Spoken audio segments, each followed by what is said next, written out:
Olá, eu sou Juliana Santini e esse é o podcast Samaúma Leituras Críticas da Amazônia. Um projeto de extensão que conta com a participação de alunos do curso de Letras da Unesp de Araraquara e foi criado para discutir representações da Amazônia na literatura e na cultura brasileira contemporâneas. No primeiro episódio da nossa série, nós vamos falar de um romance da escritora pernambucana Micheline Verunski, que venceu o Prêmio Jabuti de 2022 na categoria Romance Literário. O nome do livro, O Som do Rugido da Onça. Esta, então, vai ser a abertura de uma série de 6 episódios em que nós discutiremos a representação da Amazônia a partir de aspectos diferentes e em formatos distintos na cultura brasileira.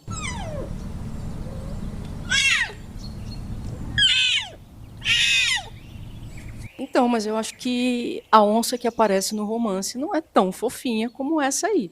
Vamos falar um pouquinho mais sobre essa narrativa.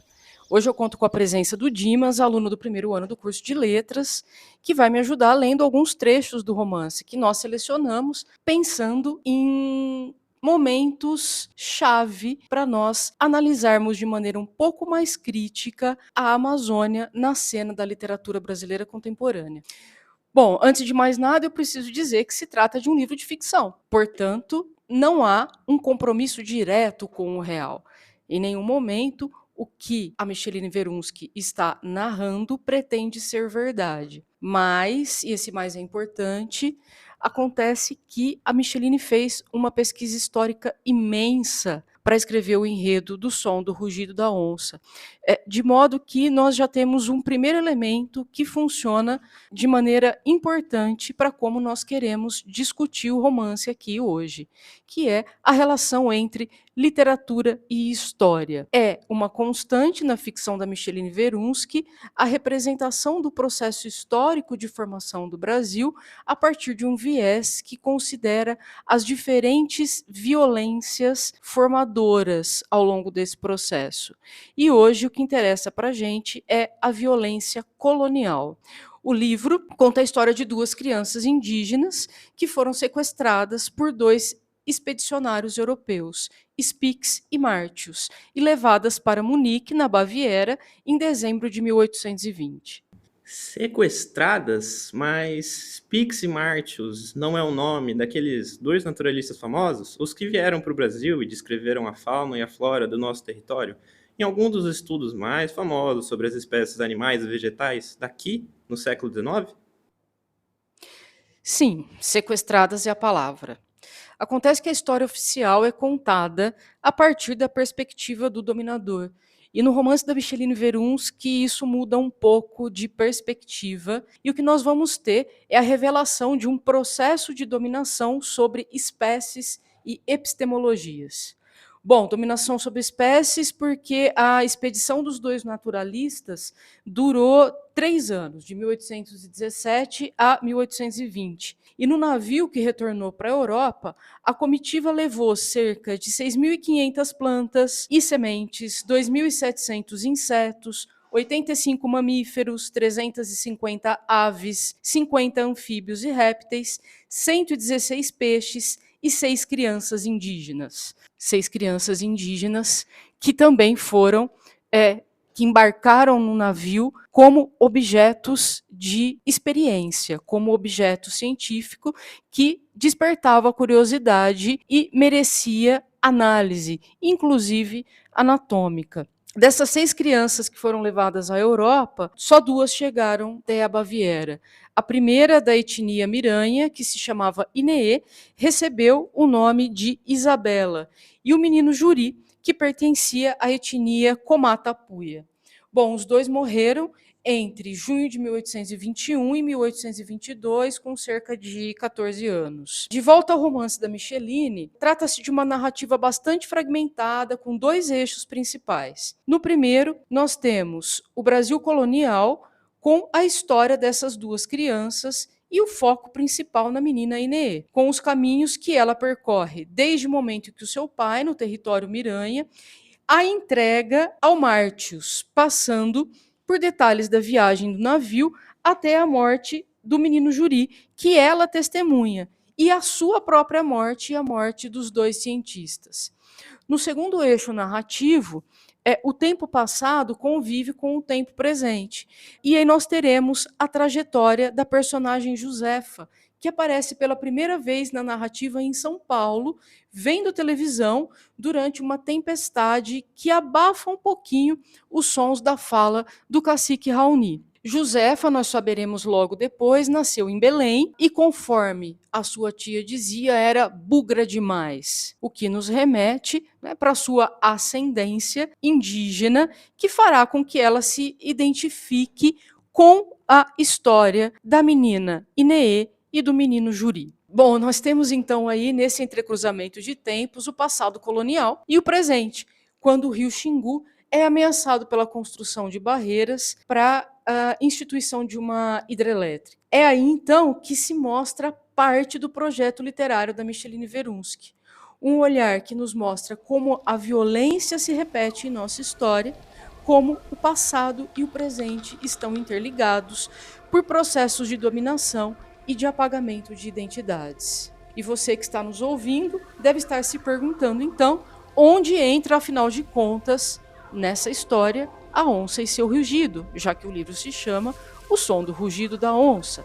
Bom, agora que tudo fica muito mais interessante. Bora falar dessa onça.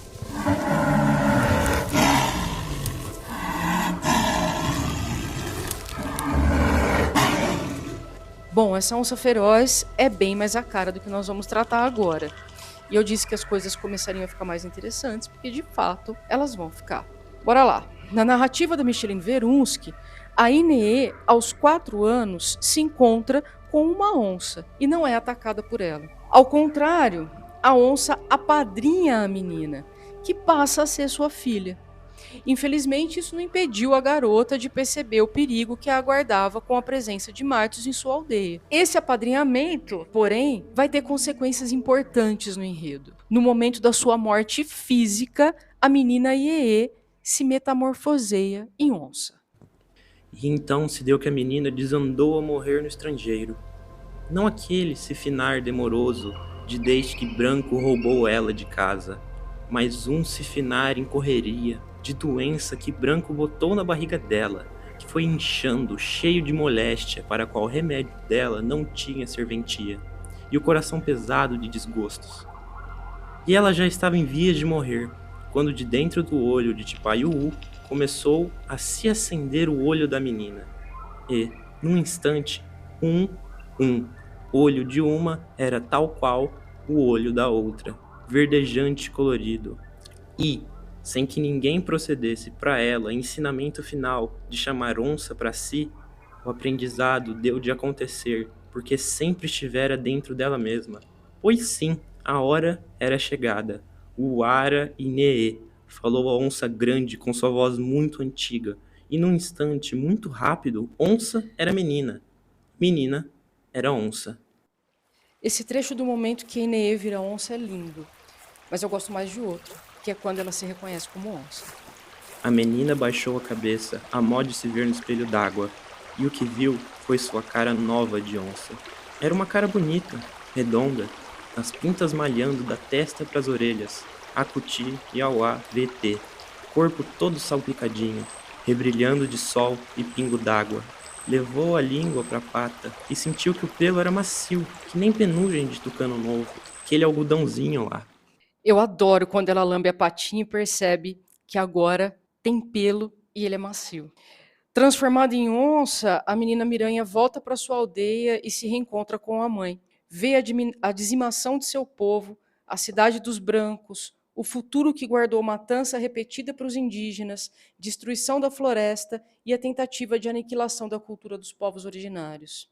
Olhar para o futuro transforma novamente essa onça Inê e ela vai ser descrita, como nas palavras do romance, onça velha, onça que sabia ter raiva e ódio sussuar areneando dentro dela, andejava pelo caminho de sangue. Inê, então, vai se vingar contra Von Márcios e a vingança dela é lenta. Ela o acompanha em seu envelhecimento e aguarda o leito de morte para morder o seu crânio, devorado por dentro em sua fúria de onça. No começo do romance, um narrador, que também pode corresponder à voz da própria escritora, anuncia que a história será contada por Inêê e que a voz narrativa e a língua portuguesa vão ser emprestadas a ela para que ela mesma narre essa história. Acontece que nós, leitores, não poderíamos, no início do livro, imaginar que a menina Miranha se transformaria em onça. E qual o resultado disso? A escolha de uma das vozes narrativas faz com que a própria Inêê, transformada em onça, se aproprie da língua do homem branco para se fazer ouvir. O livro termina com a onça se despindo dessa linguagem para retornar à própria fala. E saiba que não quero mais, não também sua linguagem.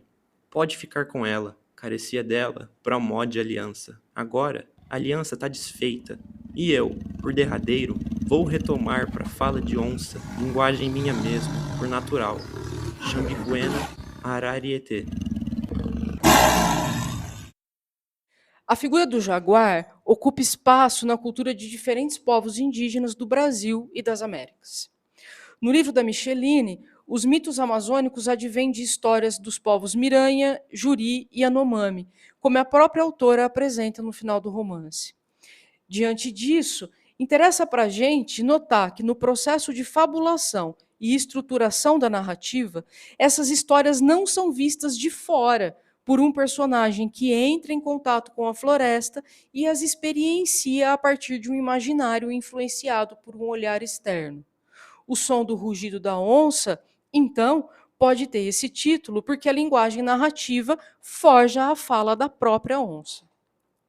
Em aula ministrada no ano de 2021, que você encontra gratuitamente no YouTube, o professor João Adolfo Hansen faz uma análise magistral de uma narrativa do João Guimarães Rosa que se chama Meu Tio, o Iauaretê, que foi publicada póstumamente por ele no volume Estas Histórias, de 1968. Para o professor Hansen, trata-se da primeira realização na literatura brasileira capaz de subverter a lógica de representação da cultura indígena desde a escrita colonial, passando pelos românticos e pelos modernistas. Narrada por um caçador que se apaixona pela onça Maria Maria, a história não apenas coloca em cena a transformação desse narrador em onça, mas também subverte a linguagem, ao plasmar as línguas indígenas à língua portuguesa, construindo marcas no texto que se espalham como as manchas de uma onça. O som do rugido da onça, da Micheline Verunsky, claramente se liga a essa mesma estratégia narrativa, o que submete a representação da Amazônia e de parte dos seus mitos a uma fala organizada por uma lógica interna ao modo como o indígena se relaciona com a realidade. No romance, a Amazônia é um espaço-tempo e a escrita é forma de vingança, individual e coletiva, que busca ferir, como dente de onça, o imaginário europeu dos viajantes e a própria história que inventou a Amazônia a partir desse imaginário. Samaúma, palavra que dá título a este podcast, é uma árvore importantíssima da Amazônia, também conhecida como sumaúma. Imponente, ela pode chegar a 50 metros de altura, com um tronco de até 3 metros de diâmetro. Se ninguém extirpar da floresta, a samaúma pode viver mais de 100 anos, e por isso, para algumas culturas indígenas, trata-se de uma árvore sábia. Na verdade, são muitos os significados que ela recebe, inclusive o de representar um portal entre o mundo material e o mundo espiritual. Como a samaúma é sábia e pode nos ensinar algo, ao final de cada episódio teremos as dicas da samaúma, um pequeno conjunto de referências para você saber um pouquinho mais sobre o que falamos. As dicas da samaúma hoje são a narrativa Meu Tio, o Iauaretê, que se escreve assim, I-A-U-A-R-E-T-E, com acento circunflexo, que é a narrativa de João Guimarães Rosa do livro Estas Histórias. E, claro, a aula do professor João Adolfo Hansen sobre essa história e sobre a figura da onça em parte da cultura brasileira. Você também pode ouvir na plataforma de streaming de sua preferência o álbum instrumental A Onça e o Pajé, do Jovino Santos Neto com a Amazonas Band, que foi lançado em agosto deste ano e entrecruza o jazz ao imaginário da Amazônia. Este episódio contou com a presença do aluno Dimas Tavares, bolsista em convênio celebrado entre a Unesp, a VUNESP e a Secretaria Estadual de Educação, e foi editado por Ian Souza Beu Vaz Lima e Murilo Augusto Alves Luzia, 2 dos 15 alunos que fazem parte do projeto Samaúma Leituras Críticas da Amazônia. Os toques de atabaque da abertura e do encerramento de todos os nossos episódios foram criados por Tainá Silva de Oliveira, que é a tabaqueira do Templo de Umbanda Índio Pedra Preta e Cabocla Cati, que fica na cidade de Araraquara, São Paulo. Se você gostou dessa conversa, é só compartilhar o link e voltar para o próximo episódio. Nele, nós vamos discutir o romance Mulheres Empilhadas, da Patrícia Mello, e o efeito exótico na representação da Amazônia.